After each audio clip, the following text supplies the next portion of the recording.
that we view white people's pain as more important than black people's pain, right? Sunette? No, that's not true at all. You view us as thinking that our problems are more important, and then we think that you think that your problems are more important. And that's the problem that we have. And can I finish, please? Because you and I should have coffee, and then you can sort out your personal issues with me. I'm not denying that there are hectic problems in this country that need to be addressed. But we can also not deny the fact that very many of these problems are service delivery, maintenance problems due to cadre deployment, affirmative action.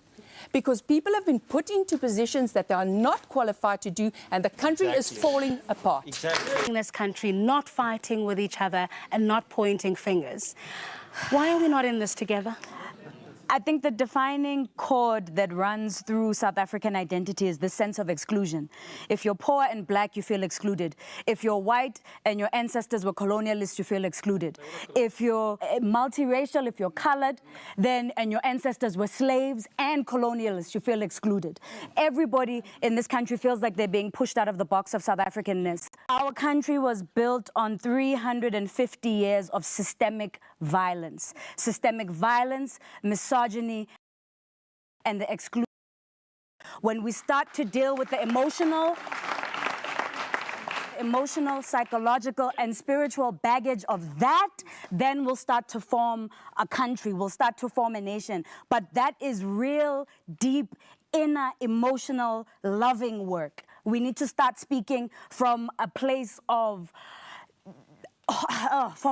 love for self, from a place of love for our children, from a place of wanting this society to be what we imagine it to be in our minds, in our dreams. We've got to want something better than what we have now. Of course, there's a resource problem. But in essence, the whole question, why can't we just get along, sit in a circle and sing Kumbaya?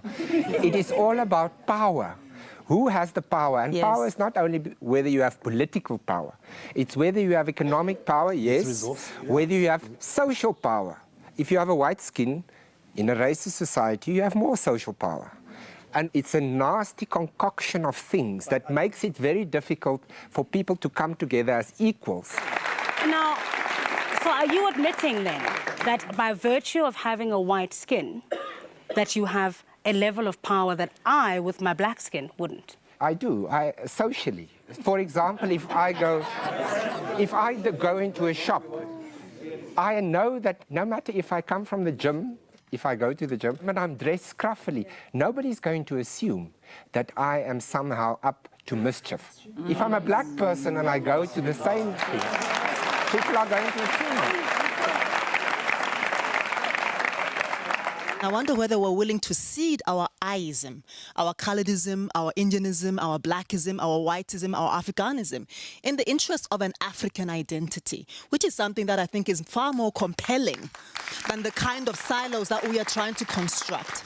I think that there's no getting away from the fact that the project of apartheid was very linked with white capital expansion. I think it would be more useful to frame our conversation around rather affirmative action, corrective action, because what are we doing? We are correcting what has gone wrong. Reconciliation is not just about, I'm so sorry, I love you, you love me. No. All right, Sunette. Embracing your African identity. Please speak to that first before you make the other point. Yes, absolutely. We started this conversation with regards to the Rainbow Nation.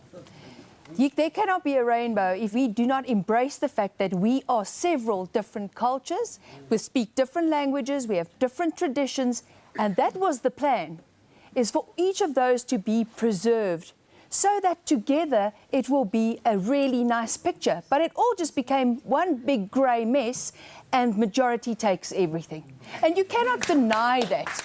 You cannot deny the fact that tribalism is alive and well, and I actually think it's a good thing. I mean, Zulu people they own 37% of Natal in the Ingonyama Trust, and nobody knows that the Zulus have an entire homeland in the brand new South Africa.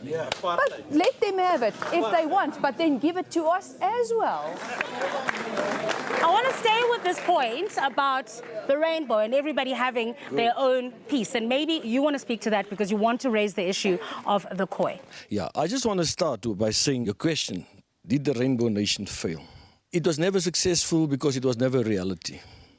You see, since CODESA, this was a black and white talk. You've sidelined us. So are you saying that there were no colored people, no Khoi people around the table at CODESA? We are not included. We are not even like it's here. No, they were there. You see, you have seats. You have seats for whites and blacks. Sir, could we stick with the topic, please? At CODESA, there were colored people, there were people of Khoi descent. No, this is not a Rainbow Nation. We are the Rainbow Nation, the ones who are being pushed aside. The rest is a zebra nation.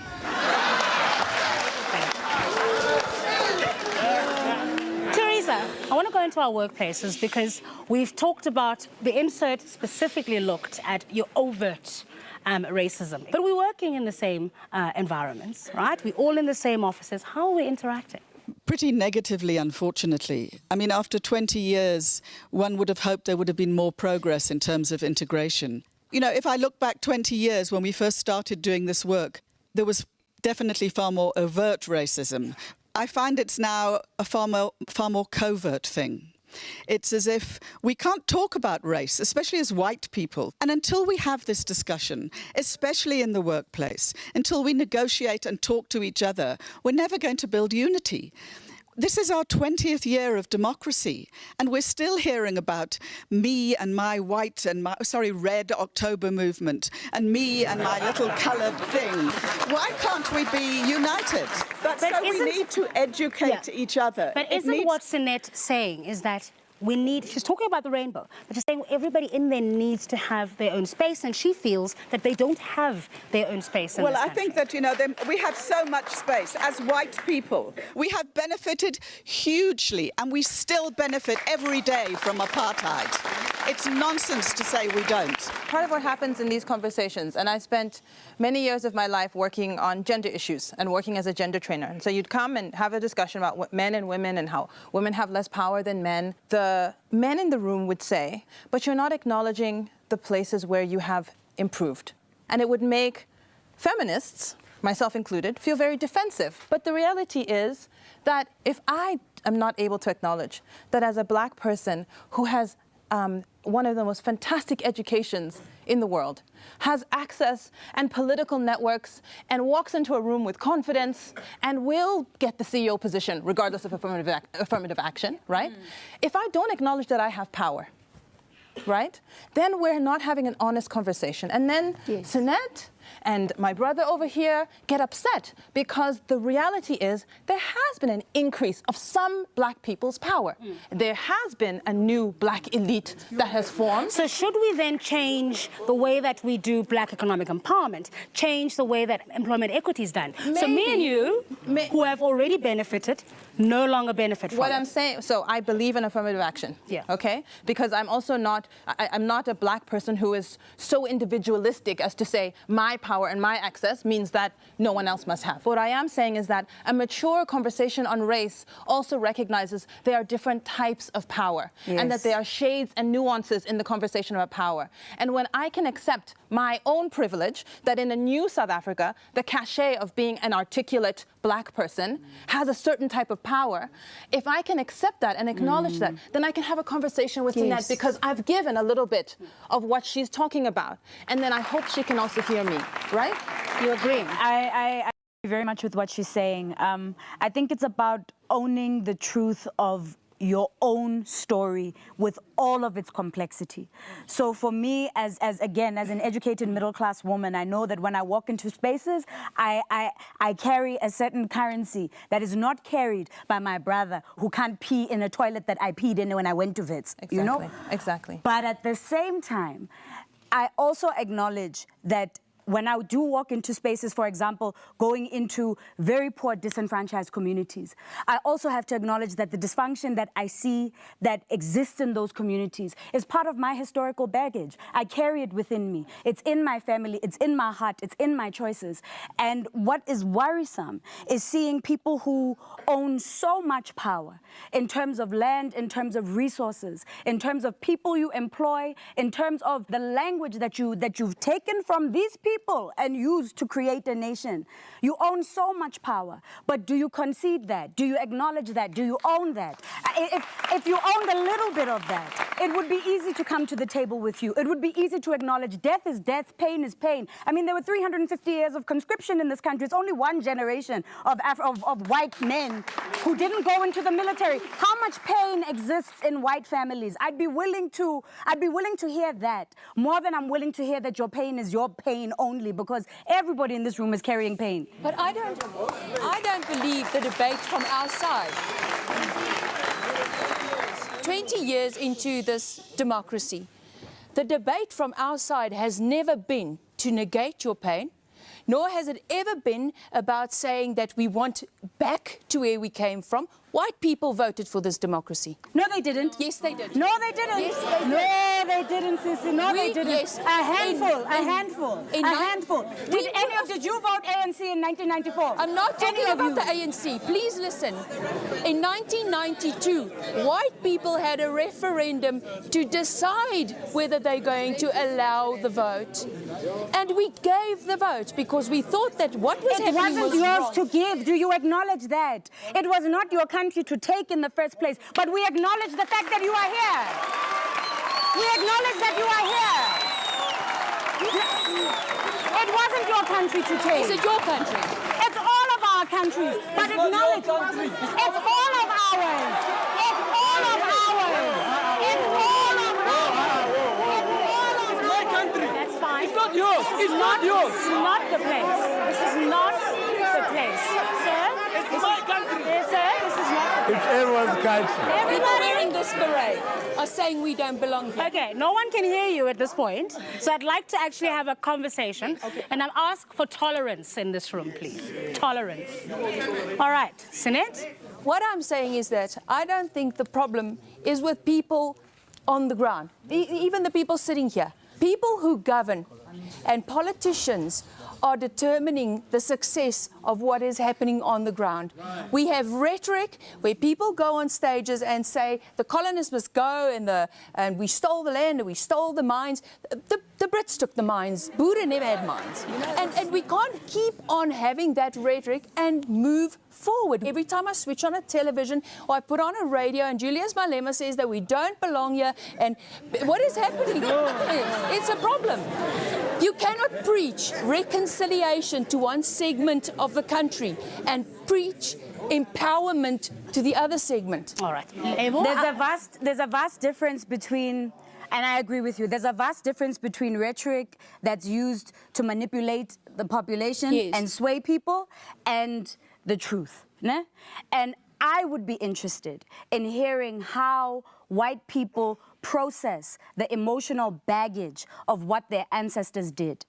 I would be interested in trying to understand what it did to white families. How much silence did white people have to cope with? How did white people build a shield around themselves to be able to deal with the system in which whiteness operated all these years? That's an emotional conversation. That's a delicate conversation. I'd be willing to do the work of trying to unravel that, because right now as a black person, I'm trying to do the work of unraveling my own baggage, my own historical baggage. I think when white people start to do that work, then we'll start to begin the project of trying to understand how all of us belong to this place. But you can't erase history. We can't pretend the violence didn't happen. We can't pretend colonialism didn't happen. We can't pretend people weren't slaves. We can't pretend our people are not poor.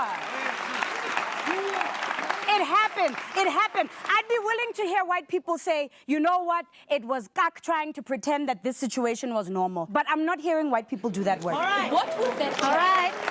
When we return, a poetic moment. Don't go away.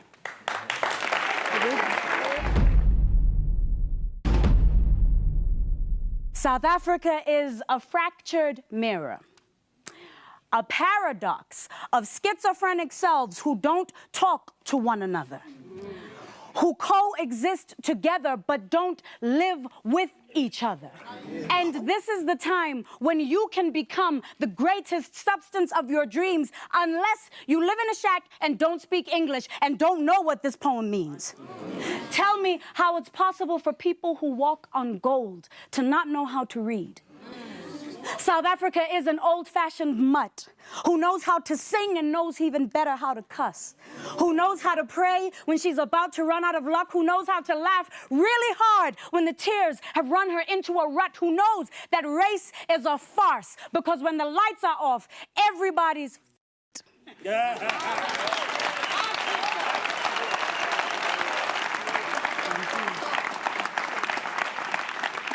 There's a lot of anger, there's a lot of, I don't hear hope yet. I don't know about you, but I don't hear hope yet.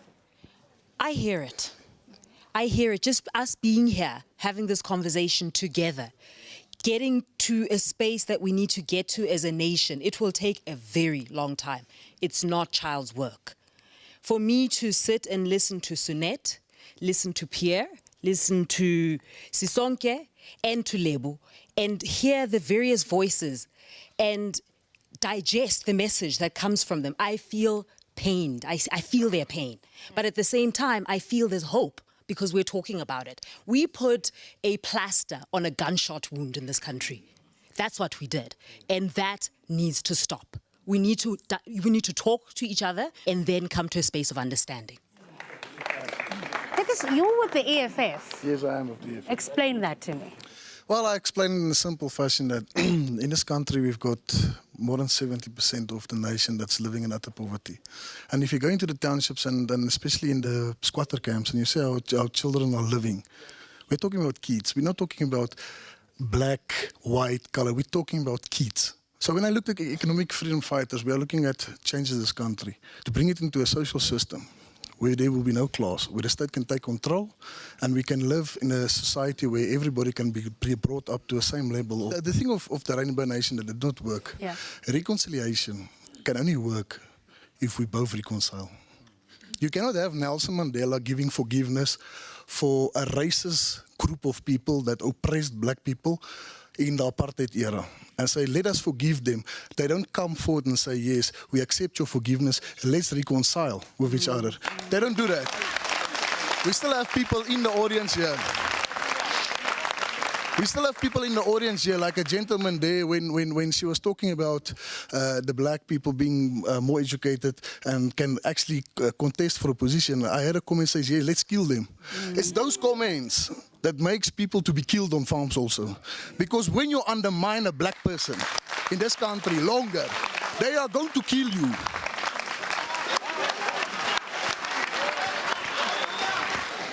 I'm Myrtle Wetboy and I'm from the South African Domestic Workers Union. It's not about color. It's not about whether I'm a colored. It's whether I'm a human being. Yeah. And I think we need to do that. Do you know the pain of a domestic worker? Do you know what it is to be isolated in the backyard of employers? To sit there when the employer go out with their beautiful cars and I remain in the backyard. I was there in the apartheid years. But one man came out and he forgave. And that time, when I was in the struggle, I did not say I was a colored. I did not say Mandela is black. We were fighting for freedom. That is what we were doing.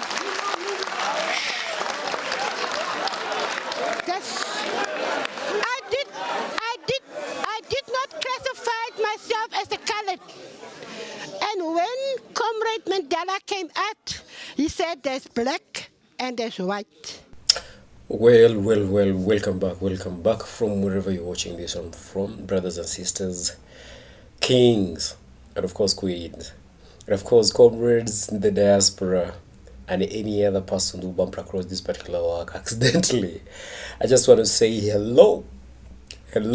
Now, before I dilute this one here, so there's something so interesting about this, rock, this piece of rock, and where everybody claims to, to have every right to have it, to have a piece. You see, and it's so interesting. Very much interesting. There's nothing that really gets me so excited like such a kind of a debate, and especially when they are confronted to very controversial issues as far as you see superiority complexities are something to go by. You know, the whites on the other end, the blacks on this other end, and of course another group in between here, some shades here, are trying to claim that, hey, you know what, this is, you know, in as much as that is a rainbow kind of a thing, a rainbow project, a rainbow coalition, this is purely a zebra nation whereby matters to do with white and black are just entirely discussed and neglecting and, you know, leaving them out. But now the big question that we need to be asking ourselves here is that, you know, what is the way forward for the South Africans? What should be the way forward?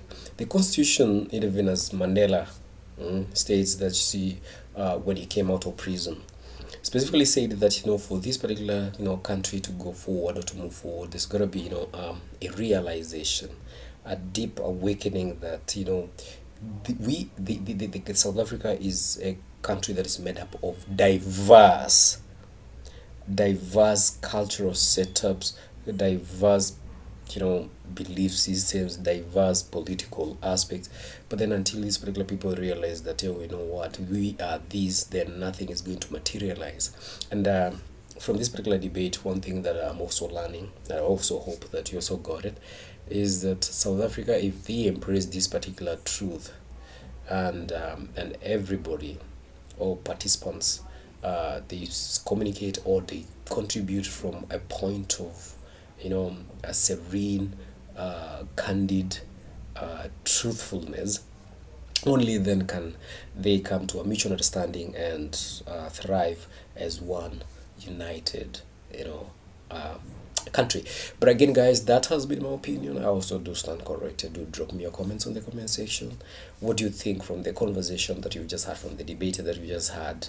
Do you think that the rest of South Africa is headed in the right track, or the bandwagon that everybody is part and parcel claiming to be, you know, the owner of this particular piece of rock? They've got a right to be identified, to be recognized, and should also the Africans in the political context, you know, relax a little bit. They do not have to have very strong stances against the whites. After all, and I said that this is my humble opinion, after all those particular political, no, not political, but developments, the infrastructure developments in many sectors, okay, not infrastructure developments, school developments rather, or you have those areas that could be, or maybe could be accounted to the contribution of the whites minority in South Africa, and everybody else in South Africa is benefiting out of it, unless maybe there's a few sections or few maybe elements are not, or few people or a group of people who are not benefiting from the same. But I would say that it would be good that they share, so that they tap into this particular richness of diverse creativity, which comes in by the context itself. Like, if you are diverse, so I don't expect your opinion, I don't expect your way of doing things to be the same as mine, and you don't expect my way of doing things to be the same as yours. So when all this one is brought on board and everybody contributes, yeah, that is a real development that we're going to have. And by the way, if it were only just to be left with, let's say for example, the indigenous or the ethnic you know, South Africans, or the indigenous South Africans, they're also fragments, they're also division in between. There is ethnic divides, and that is something worse than what exactly we are having right now, because a little bit there is more of a civilization, should I say, and an understanding. Now, I don't want to bring this on board, but I'm compelled to say this one. Look at what is happening in the DRC Congo. You know, we do not have whites there as, you know, maybe owning any other, or maybe trying to bring any contribution as far as that particular place is rich, is really endowed with mineral resources. But look at what is really happening. The ethnic divides, the ethnic groupings. Now, the kind of activities and the, you know, the misunderstanding that is in the DRC is much worse than what is in South Africa. We can say all this one, the neutrality that is brought about, all these particular mixed up kind of, you know, presentations as we've seen here, it's something good that would be, would be like a pretext to neutralize any kind of unseen future for the South Africans. And it's a good thing for the South Africans. South Africans do not spoil this. Embrace what it is. It is what it is, and embrace it and benefit out of it. It has been my opinion, guys. I've been your guy, Lit. Until we meet in the next upload, stay safe.